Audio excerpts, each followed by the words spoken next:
Samantha Morgan sat in the Riverside Cafe in downtown Wichita, studying the profile of her next client on her phone. At 22, she had already learned to read men like an open book. This one, Richard Stone, 70 years old, owner of the Stone Motors car dealership chain, seemed particularly promising. Recently widowed, wealthy, and lonely. Clients like these paid the best. She ordered another coffee and opened photos of his home in the prestigious East Side neighborhood. The Victorian-style mansion was worth at least $3 million. Samantha smiled, imagining how many months' rent for her modest apartment in the city center would cost just one room in his living room. Life had not been kind to Samantha. Growing up in a dysfunctional family in the south of the city, she realized early on that beauty and charm were her only ticket to a better life. After her mother died of a drug overdose and her father disappeared, Samantha was left to fend for herself. Working as an escort wasn't a dream, but a necessity. But she approached the job with the cold calculation of an entrepreneur. At 7 in the evening, she stood in front of the mirror in her bedroom, applying the finishing touches to her makeup.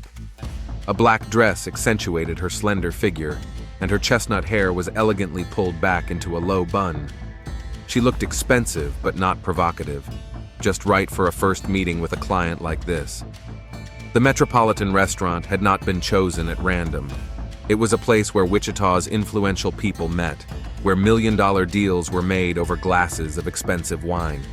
Samantha arrived 10 minutes early to look around and choose the best table. Richard Stone appeared at 8 o'clock sharp. A tall, gray-haired man in an expensive suit, he moved with the dignity of someone accustomed to power. But Samantha immediately noticed something else in his eyes: loneliness, fatigue, a need for human warmth. "You must be Samantha," he said, as he approached the table. His voice was deep and confident, but there was a hint of nervousness in it. "Mr. Stone," she said, standing up and extending her hand. Her smile was warm and sincere, the result of long hours of practice in front of the mirror. Over dinner, Richard talked about his business. He had started with a small car dealership 30 years ago and had gradually built an empire of 12 locations across Kansas. Samantha listened attentively, asked the right questions, and admired his success. She could see him blossoming under her attention. "My wife died 8 months ago," he said suddenly, looking into his wine glass. "Cancer. She fought for 2 years, but..." Samantha placed her hand on his palm. "I'm so sorry. That must be unbearably difficult." Richard looked up. His eyes were filled with tears. "We were married for 40 years. I don't know how to live without her. The house feels so empty, so cold." This was the moment Samantha had been waiting for. Vulnerability, a need for comfort, a willingness to pay for the illusion of closeness. She leaned closer, her voice softening. "No one should be alone, especially after such a loss. Perhaps I could keep you company, not just today." Richard's eyes lit up with hope. "Would you like to see me again?" "Of course." Samantha squeezed his hand. "I really enjoy your company." It was a lie, but she said it with such conviction that she almost believed it herself. Meanwhile, at the car dealership on Kellogg Avenue, Michael Stone sat poring over financial reports late into the night.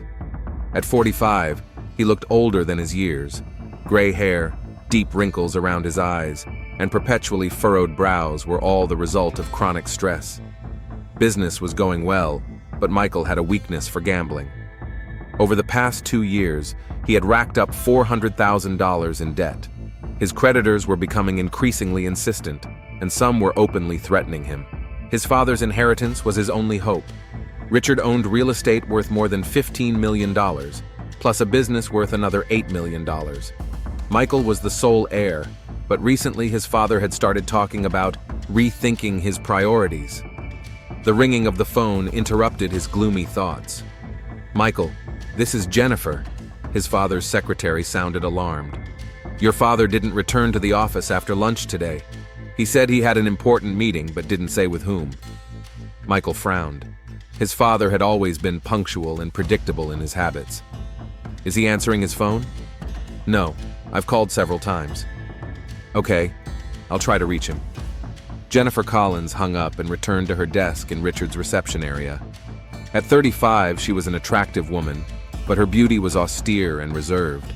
She had been Richard's personal assistant for 10 years and knew him better than anyone else. After the death of Elizabeth, Richard's wife, Jennifer noticed how he had changed. He became more withdrawn, sad, lost. She tried to be there for him, to support him, but he didn't seem to notice her efforts. Jennifer had been in love with her boss for a long time, but she had never allowed herself to show it. She understood that he saw her as nothing more than an efficient assistant. But Elizabeth's death gave her hope. Perhaps, with time, he would see her in a different light. Richard's secret meeting that evening worried her. He had been secretive lately, receiving calls he didn't want her to hear. Something was going on, and it threatened her hopes for the future. At that moment, Richard and Samantha were sitting in his car outside her house. The evening had gone better than she had expected. Richard was a gentleman, an interesting conversationalist, and most importantly, very generous. He had already paid for dinner, more than most of her clients paid for an entire evening. "Samantha," he turned to her, his voice soft, almost pleading. "I know we've only just met, but I feel a connection between us. I don't want this to be a one-time thing." Samantha looked at him with an expression he took for tenderness. In reality, she was assessing his potential. A $3 million house, a successful business, loneliness that made him vulnerable. This could be the golden ticket she had been waiting for. "I feel it too," she said, touching his cheek. "Maybe fate brought us together." Richard took her hand and kissed her palm. "Can I see you tomorrow?" "Of course. I'll be waiting for your call." Getting out of the car, Samantha waved to him until he disappeared around the corner. Only then did her mask fall away. A cold smile appeared on her face as she climbed the stairs to her apartment. Richard Stone was the perfect target. Rich, lonely, emotionally vulnerable. He was already half in love with her, and she knew how to finish the job. In a few months, she would have access to his accounts, possibly even his will. She didn't know that at that moment, she had sealed her fate. 3 weeks had passed since their first meeting, and Samantha already felt at home in Richard's luxurious mansion. She sat in his spacious living room, sipping expensive French wine and admiring the paintings on the walls. Every detail of the interior screamed wealth: Persian rugs, antique furniture, crystal chandeliers. "This was Elizabeth's honeymoon," Richard said, pointing to a photograph of Paris. He sat next to Samantha on the leather sofa, his arm around her shoulder. She always dreamed of going back there. Samantha tilted her head, feigning sympathy. "She was a beautiful woman. I can see how much you loved her." Over the past few weeks, she had studied all the photographs in the house, every story about his late wife. Elizabeth was an elegant woman with kind eyes, the complete opposite of Samantha. That worked in her favor. Richard wasn't looking for a replacement for his wife, but for something completely different. "Samantha," Richard turned to her, taking her hands in his. "I want you to know that these weeks have been the happiest I've had since Elizabeth died. You've given meaning back to my life." Samantha smiled, and for a moment her smile seemed almost genuine. Richard was a kind man, she had to admit. In another life, under different circumstances, she might even have fallen in love with him. But right now, love was a luxury she couldn't afford. "You've changed my life too," she said, touching his cheek. "I never thought I could feel so safe." It was true. For the first time in her life, Samantha didn't worry about how to pay the rent or buy groceries. Richard was incredibly generous. He bought her a new wardrobe, jewelry, even a new car, a red BMW that cost more than she earned in a year. "I want to take care of you," he said, kissing her hand. "Forever." Samantha's heart beat faster, but not with love, with anticipation. She knew she was getting closer to her goal. At the car dealership, Michael Stone studied his bank statements with growing concern. His father had spent over $100,000 on mysterious purchases in the past month. Jewelry stores, boutiques, expensive restaurants. It was all very uncharacteristic of the practical Richard. Jennifer entered the office with a cup of coffee. She noticed his troubled expression. "Is something wrong?" she asked, placing the cup on the table. Michael looked up. "Jennifer, Have you noticed anything strange about your father's behavior lately? Jennifer tensed. She had noticed changes in Richard every day. He had become more cheerful and energetic, but at the same time more secretive. There were secret phone calls, unexpected absences, smiles for no reason. He seems happier, she said cautiously. Happier? Michael snorted. He spent $100,000 in a month on who knows what. That doesn't sound like happiness. It sounds like madness. Jennifer felt her heart sink. She suspected that a woman had entered Richard's life, but she didn't want to believe it. Maybe he's just trying to cope with his grief in his own way, she said. Or someone is taking advantage of his vulnerability, Michael remarked grimly. That evening, Jennifer decided to stay at the office later than usual. She knew Richard often forgot to turn off his computer, and his calendar might hold the answers to the questions that were tormenting her. Entering her boss's office, she turned on his computer. The calendar was full of mysterious entries. Meeting with S, dinner with S, shopping for S. Who was this S? Jennifer opened his email. Among the business emails, she found correspondence with a jewelry store.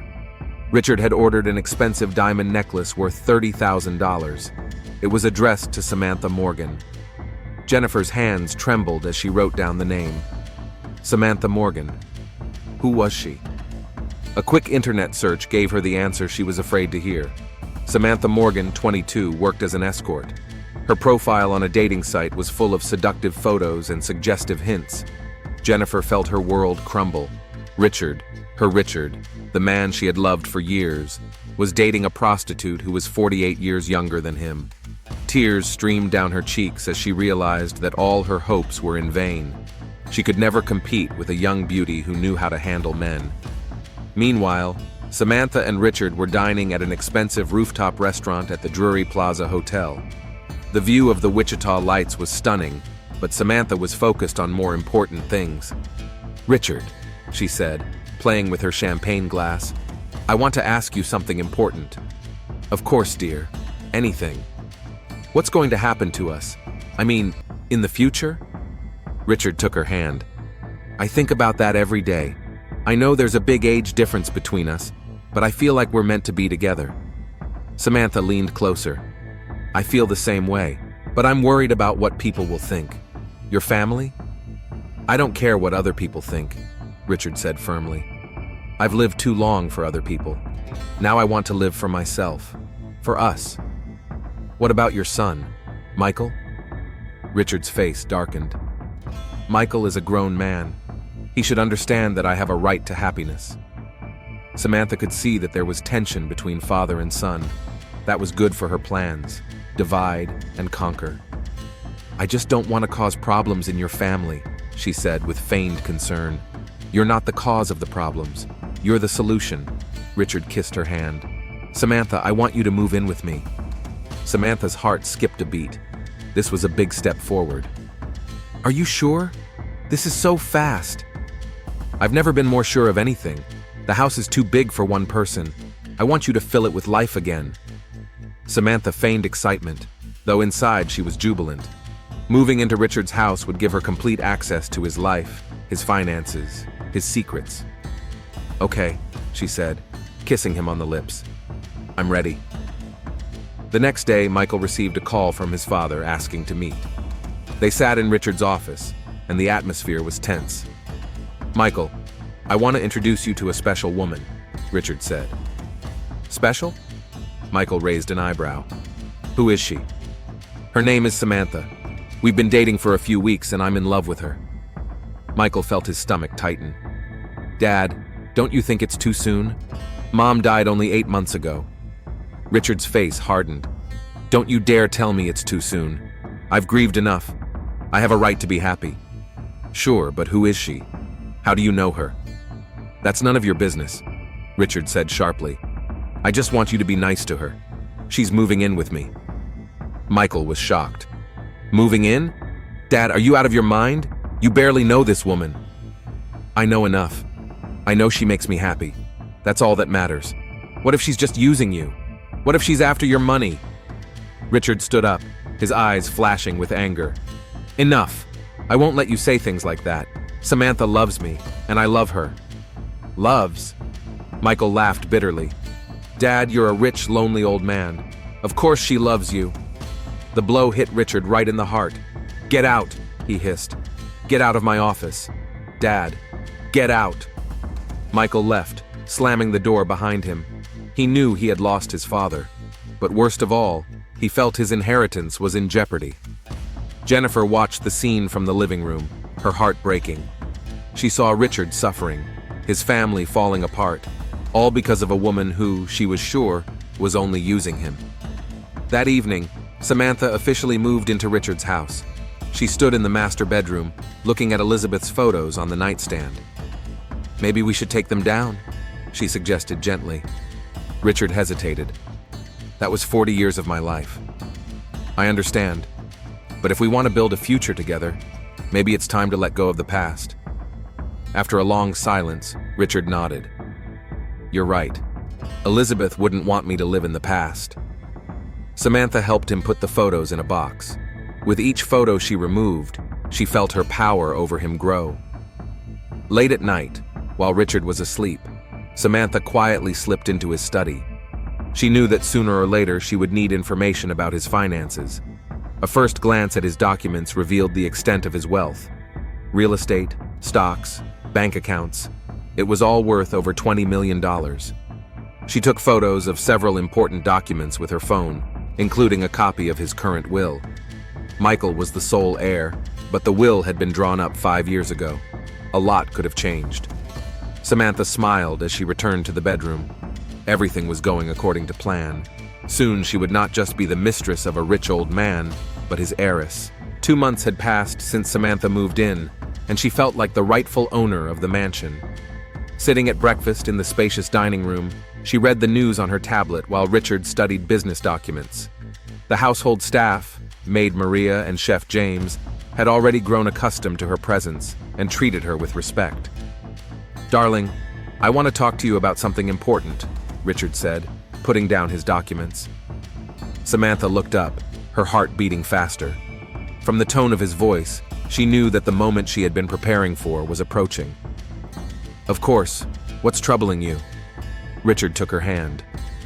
I've been thinking about our future, about what will happen to you if something happens to me.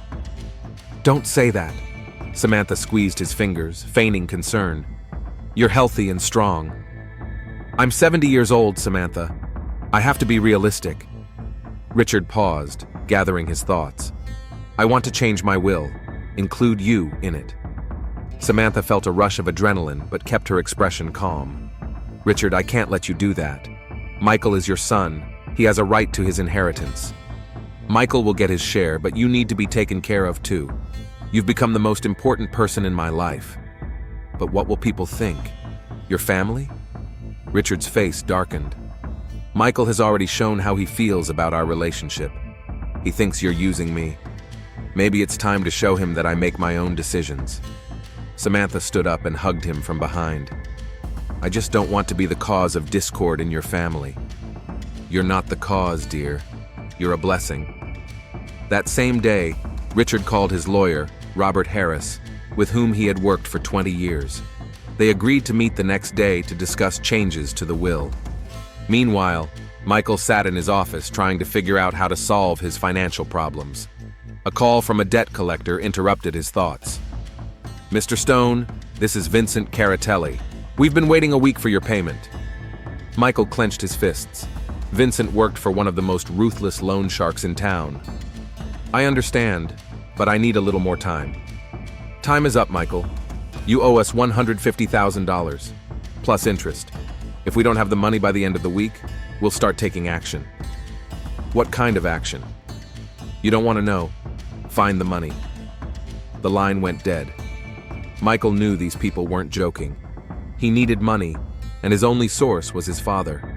But after their last argument, Richard hadn't spoken to him. At the car dealership, Jennifer tried to focus on her work, but her thoughts kept returning to Samantha. Over the past few months, she had watched Richard turn into a different person. He was happy, that was obvious, but Jennifer could see how this woman was manipulating him. She did her own investigation into Samantha Morgan. The girl had grown up in a dysfunctional family, had problems with the law as a teenager, and worked in various shady establishments before becoming an escort. This was not the kind of woman who could sincerely love someone like Richard. Jennifer decided to take action. She couldn't let this gold digger ruin the life of the man she loved. That evening, she drove to Samantha's apartment, the address she had found online. The apartment was in a modest neighborhood, which confirmed her suspicions about the girl's financial motives. Jennifer went up to the third floor and knocked on the door. No one answered, which made sense, since Samantha was now living with Richard. But an elderly woman who lived across the hall peeked out of her apartment. "Are you looking for Sammy?" she asked. "Yes, Samantha Morgan. She hasn't been seen for a month. They say she's hooked up with a rich old man." The woman smiled. "I always knew it would happen. That girl knew how to handle men." "What do you mean?" "She was always bringing clients home. Young, old, married, she didn't care. As long as they paid." Jennifer felt her suspicions confirmed. She thanked her neighbor and left, even more determined to protect Richard. The next day, Richard met with attorney Robert Harris at his office in the city center. Robert was a man in his 60s with gray hair and piercing eyes. "Richard, I have to ask, are you sure about this decision?" said the lawyer, studying the draft of the new will. "Absolutely sure. You've only known this woman for a few months. Leave her half your fortune?" "Samantha changed my life, Bob. She deserves security." Robert sighed. "All right, but I insist on including a clause stating that she will only receive her inheritance if you are married at the time of your death." Richard thought about it. "Married? It will protect your fortune from potential fraudsters. If she truly loves you, she will agree to marry you." "You're right. Include that clause." That evening, Richard returned home with the ring in his pocket. He found Samantha in the garden, reading a book in the evening sun. "Samantha, my dear, I need to ask you something important." She put down her book and looked at him. "What is it?" Richard got down on one knee and took out the ring. "Samantha Morgan, will you marry me?" For a moment, Samantha was genuinely surprised. She hadn't expected a proposal so soon, but she quickly pulled herself together. "Richard, this is so unexpected. I know we haven't known each other long, but I've never been more certain of anything. I want you to be my wife." Samantha looked at the ring, a massive diamond that probably cost more than she had earned in several years. This was her chance to have it all. "Yes," she said, holding out her hand. "Yes, I'll marry you." Richard slipped the ring onto her finger and kissed her. "You've made me the happiest man in the world." Samantha hugged him, but her thoughts were far away. Marriage meant legal rights to his fortune. It was the jackpot. The next day, news of the engagement spread quickly. Michael found out from Jennifer, who called him in tears. "He's going to marry her, Michael. That prostitute." "What?" Michael felt his world crumble. "She's an escort. I checked. She's using him, and he can't see it." Michael clenched his fists. "We have to stop this." "How?" "He won't listen to her." "Then we have to find another way." Meanwhile, Samantha was examining her new ring, calculating its value. She felt like a winner, but she knew the game wasn't over yet. She had to make sure nothing got in the way of her plans. She called her former colleague, Mark, who worked as a private investigator. "Mark, I need a favor. I want to know everything about Michael Stone and Jennifer Collins." "Samantha? Long time no hear. What's going on?" "Let's just say I've climbed the social ladder, but some people are trying to stop me." "I see. Send me their details. You'll have a complete file on each of them in a week." Samantha smiled. Knowledge was power, and she planned to have all the power. That same evening, Jennifer sat in her apartment, trying to find a way to open Richard's eyes. She had loved him for too long to just give up. Suddenly, she had an idea. She knew Samantha worked as an escort, but she had no direct proof. If she could get her phone records or correspondence with clients, that could be the smoking gun. Jennifer picked up the phone and dialed the number of a private investigator recommended by a friend. "I need to gather information about a man," she said, compromising information. Meanwhile, Michael met Vincent Caratelli in a dark bar on the outskirts of town. Vincent was a man in his 50s with a face that had seen too much violence. "Mr. Stone, time is running out. Vincent said, sipping his whiskey. I know, but I have a plan. What plan? My father is going to marry a woman who is using him. If something happened to her. Vincent raised an eyebrow. Be careful with those words, Michael. They could be misinterpreted. I'm not talking about hurting her. Just maybe she could disappear from his life. And if she doesn't want to disappear? Michael paused. Then perhaps more drastic measures would be necessary. Vincent smiled. Interesting. Continue. If she dies, my father will inherit everything back. And when he dies, it will all go to me. What if your father changes his will before the wedding? Then we'll have to act quickly. Vincent nodded. That can be arranged, but it will be expensive. How much? 100,000, plus your debt. Michael swallowed. All right, but it has to look like an accident. Leave that to the professionals. They shook hands, sealing a deadly deal. Meanwhile, Samantha was planning her wedding, unaware that several people were already planning her death. She sat in her bedroom, jotting down notes in a notebook about the dress, the flowers, the venue. Richard entered the room carrying a tray of tea. How's the planning going? He asked. Great. I'm thinking of a small ceremony. Just the closest people. That sounds wonderful. Samantha, I want you to know that I've changed my will. Now half of everything I have will be yours after the wedding. Samantha felt a rush of triumph. Richard, you shouldn't have. I want you to be secure. You're my wife, and I'm going to take care of you. She kissed him, but inside she was planning her next move. Perhaps it was time to speed things up. The sooner they got married, the sooner she would have access to the money. What if we get married next week? She suggested. So soon? I don't want to wait. I want to be your wife. Richard smiled. Okay, I'll take care of everything. Samantha didn't know that she had just signed her own death warrant. Time was working against everyone, and someone had to make the first move. The morning began with cold October rain pounding the windows of the Wichita Police Department headquarters. Detective Wanda Gray sat at her desk reviewing reports from the night shift when the phone rang at 6:30 a.m. Gray here, she said, without looking up from her papers. Detective, this is Sergeant Rodriguez from the scene. We have a body in an apartment at 1247 Main Street. A young woman, suspected homicide. Vanda put down her pen. At 38, she had investigated many murders, but each new case still made her heart race. Who found the body? The building manager. Neighbors complained about a strange smell coming from apartment 3A. The door was locked from the inside. I'll be there in 20 minutes. Wanda grabbed her jacket and drove to the scene. The building on Main Street was a typical 3-story apartment building in the city center. Police cars and a coroner's van were already parked near the entrance. When she reached the 3rd floor, Wanda saw Sergeant Rodriguez waiting for her at the open door of the apartment. What do we know? She asked. The victim is Samantha Morgan, 22 years old. The manager says she moved out 2 months ago, but she didn't officially give up the apartment. The rent was paid regularly. Wanda entered the apartment. The smell of decomposition was faint but noticeable. In the small living room, she saw the body of a young woman lying on the sofa. Samantha was dressed in an elegant black dress, and an expensive diamond ring sparkled on her finger. Has the coroner already examined her? Wanda asked. Yes. The preliminary cause of death is suffocation. There are no signs of a struggle. It looks like she knew her killer. Wanda put on gloves and began to examine the scene. The apartment was tidy, with no signs of a struggle or robbery.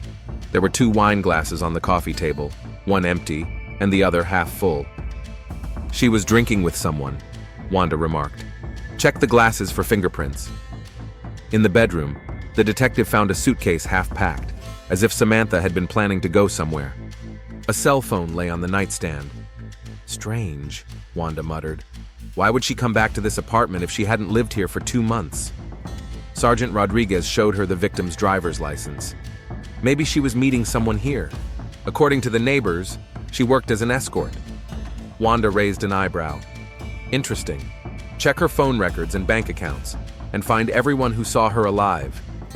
Meanwhile, Richard Stone's mansion was bustling with wedding preparations. The florist arrived early in the morning to discuss the floral arrangements, and the catering company was planning the menu for a small reception. Richard was standing in his office talking on the phone with the wedding planner when he noticed that Samantha hadn't been home for 2 days. She had said she was going to a friend's house to pick up her wedding dress, but she hadn't answered her phone since Monday evening. Anxiety began to creep into his heart. Samantha was always in touch, always responding to his messages almost instantly. He dialed her number again. There was no answer. At the police station, Wanda was studying the preliminary results of the crime scene investigation. The forensic examination showed that Samantha had died approximately 48 hours earlier. 2 sets of fingerprints were found on the glasses, hers and an unknown pair. "Detective Gray?" Sergeant Rodriguez called out. "We have information about the victim.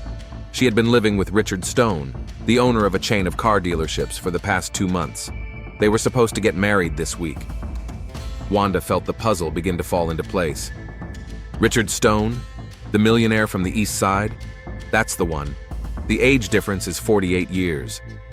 Classic situation: young woman, older wealthy man. We need to talk to Mr. Stone. At 2 o'clock in the afternoon, Wanda and Sergeant Rodriguez arrived at Richard's mansion. The house looked like a fairy tale wedding venue. There were flowers everywhere, tables set, elegant decorations. The butler led them into the living room, where Richard was sitting in an armchair, holding Samantha's phone. He looked distraught and frightened. "Mr. Stone, I'm Detective Gray from the Wichita Police Department. Can I talk to you?" Richard looked up. "Yes, of course. Do you know anything about Samantha? She disappeared 2 days ago." Wanda sat down opposite him. "Mr. Stone, I'm very sorry to inform you that Miss Morgan has been found dead." Richard's face turned white. The phone fell from his hands onto the floor. "What? No, that's impossible. We're supposed to get married on Saturday." "Her body was found in her old apartment on Main Street. We're treating it as a homicide."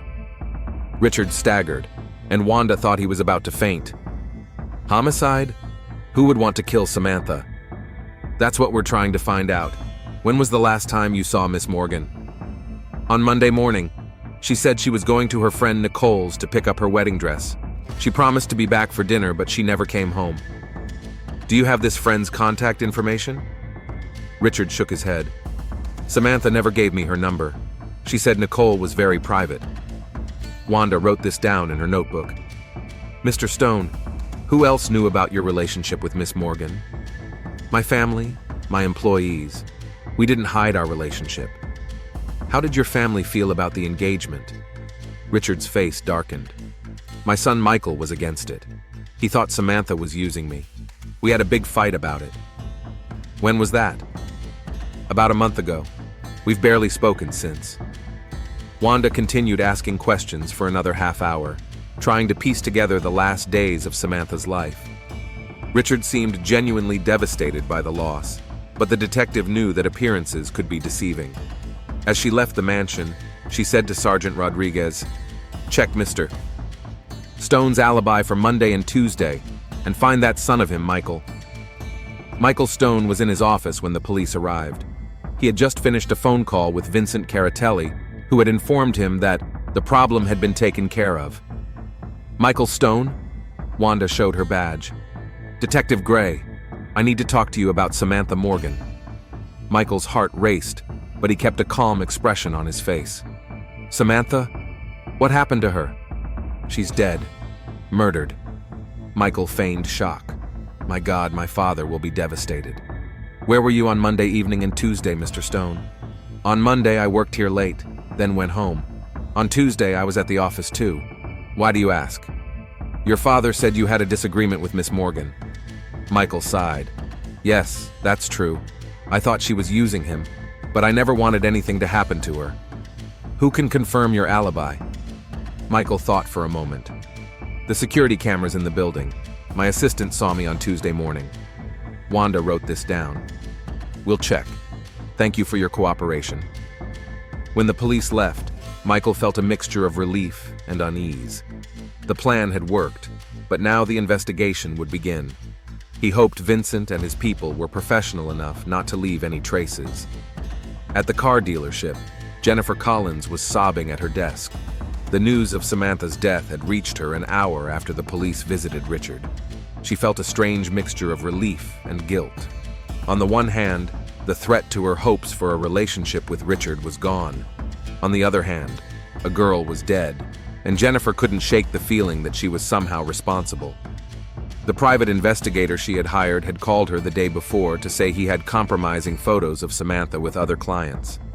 Jennifer had planned to show them to Richard, but now it didn't matter. When her phone rang, she saw an unknown number on the screen. "Jennifer Collins?" a male voice asked. "Yes."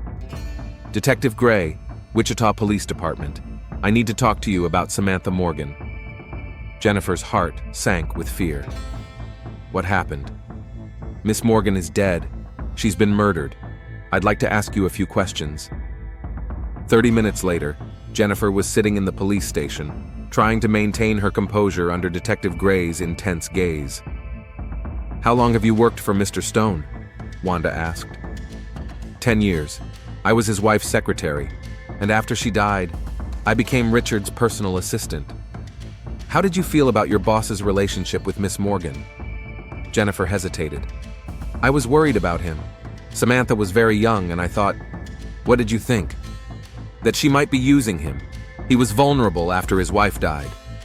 Did you do anything about it?" Jennifer felt her cheeks burn. "I hired a private investigator to look into her past." Wanda leaned forward. "And what did he find?" "That she had worked as an escort. She had many clients." "Did you tell Mr. Stone about this?" "No, I didn't have time. It happened before I could." "Where were you on Monday night?" "At home, alone." Wanda wrote it down. Another suspect with no alibi. Late that night, Wanda sat in her office, studying the information she had gathered. She had 3 main suspects: Richard Stone himself, his son Michael, and his secretary Jennifer. Each had a motive, and none had a solid alibi. Her thoughts were interrupted by a call from the lab. "Detective Gray, we have the results from the crime scene fingerprints. The second set of prints belong to Michael Stone." Wanda felt a rush of adrenaline. "Are you sure?" "Absolutely. His prints are in the database from an old DUI arrest." "Thank you." Wanda hung up and leaned back in her chair. Michael's fingerprints on the glass meant he had been in Samantha's apartment shortly before her death. This changed everything. She glanced at her watch. It was too late to make an arrest, but tomorrow morning she would get a warrant for Michael Stone's arrest on suspicion of murder. Meanwhile, in the East Side mansion, Richard sat in the bedroom he shared with Samantha, holding her photo in his hands.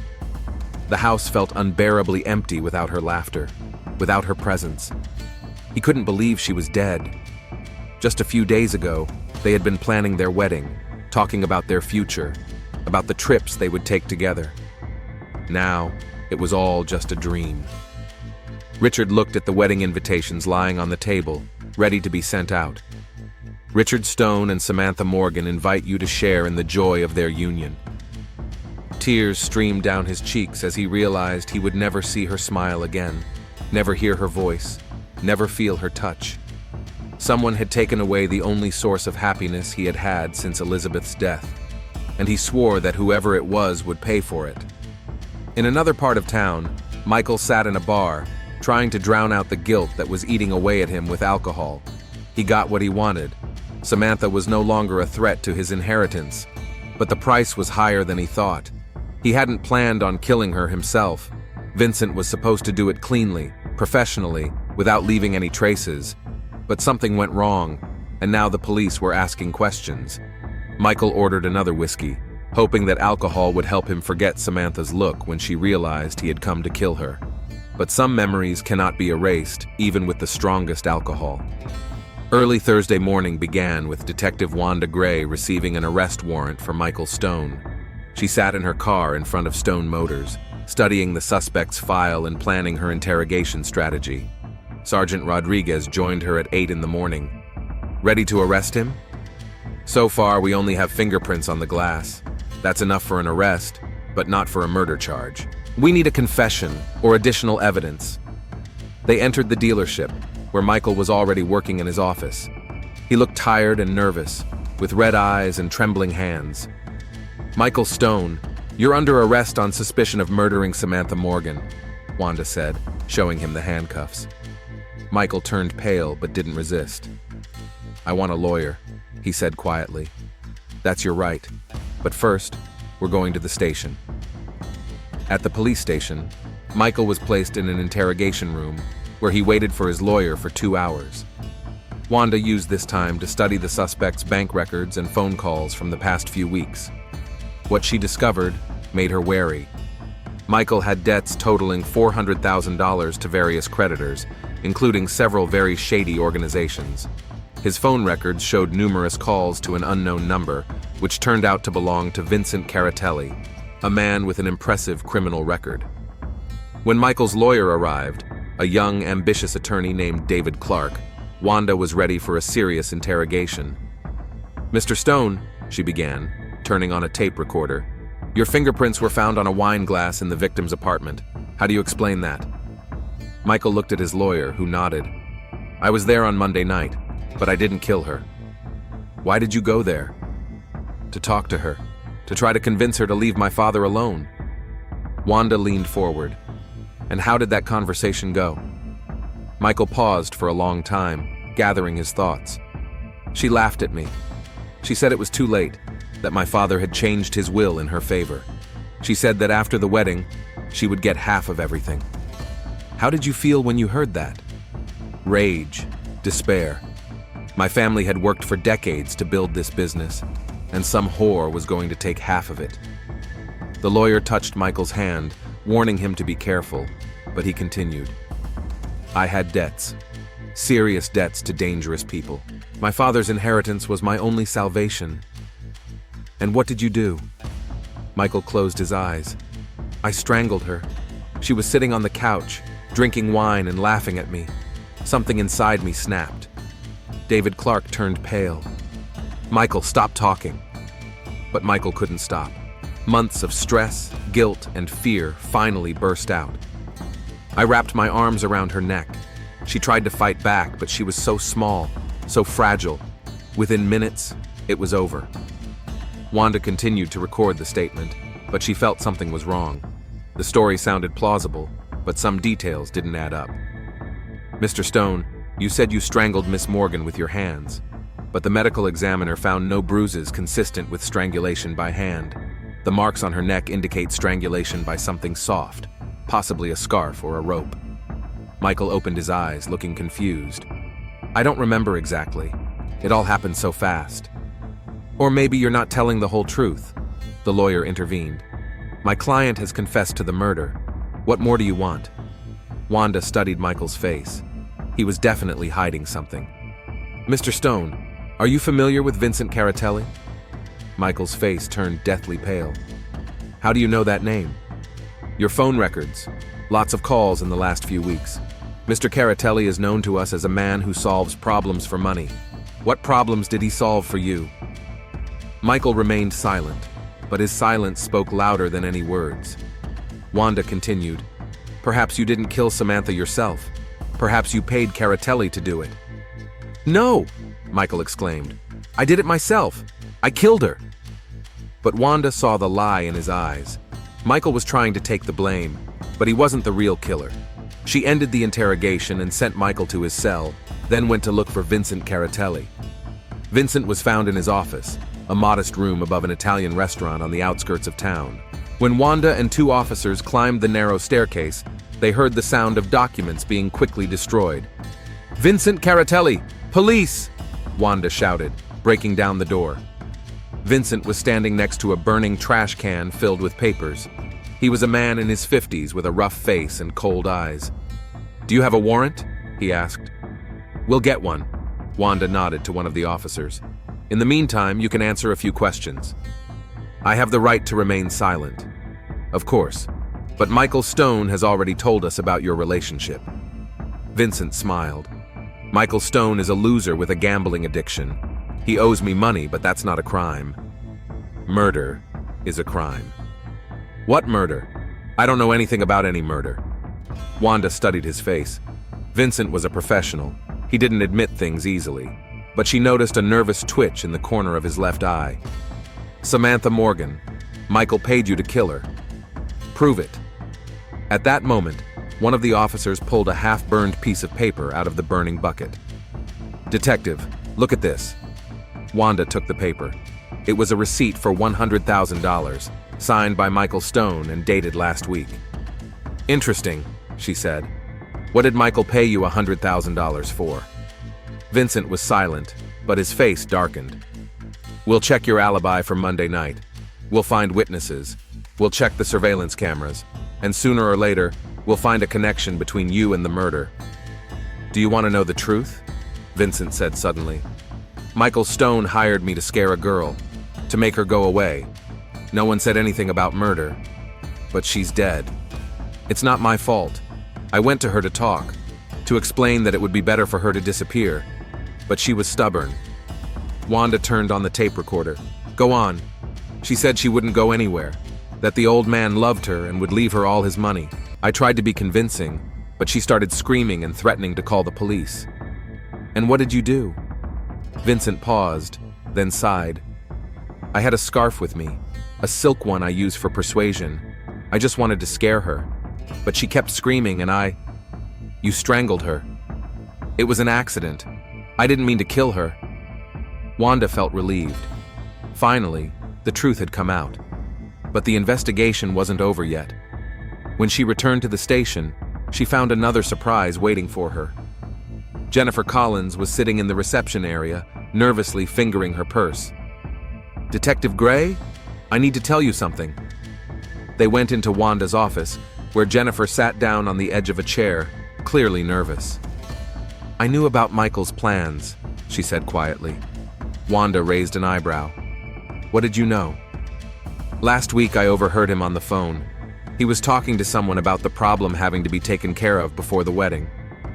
I realized he was planning something against Samantha." "Why didn't you go to the police?" Jennifer lowered her eyes. "Because I wanted her to disappear.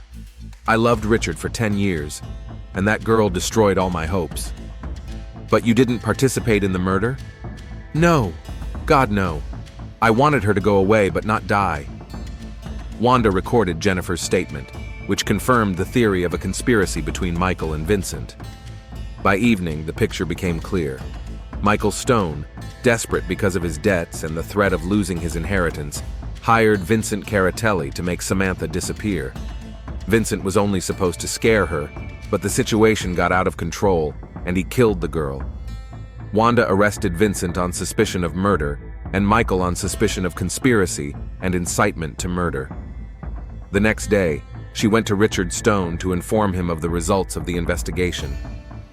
Richard sat in his office surrounded by photos of Samantha.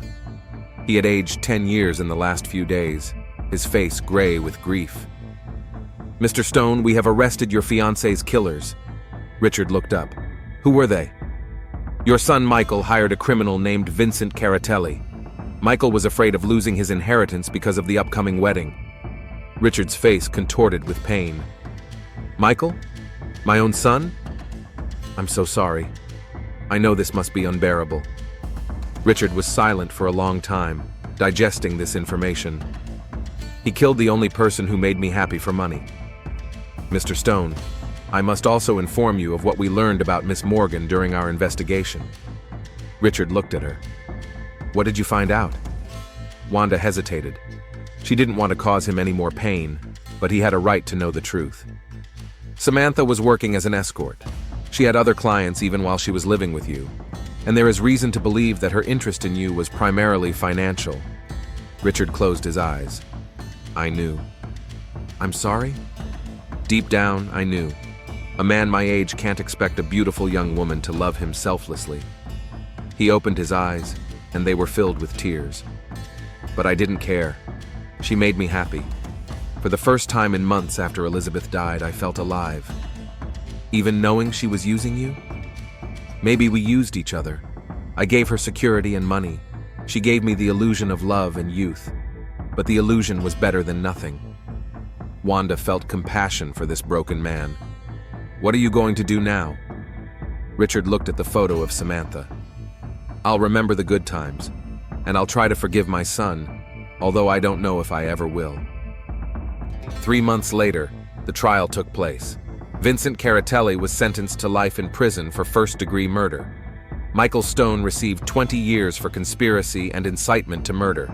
Jennifer Collins was not charged with a crime, but lost her job after Richard learned of her role in the events. She moved to another city to start a new life. Richard sold his car dealerships and most of his possessions. He established a charitable foundation to help young women in difficult situations, naming it after Samantha. Samantha Morgan was buried in a small cemetery in the southern part of Wichita. Richard placed a simple headstone on her grave with the inscription, "Samantha, she made me feel alive again." Samantha Morgan's story is a lesson to us all that money can't buy true love, but greed can destroy even the strongest family ties. In the pursuit of wealth, people lose their humanity, and the price of that loss is often deadly.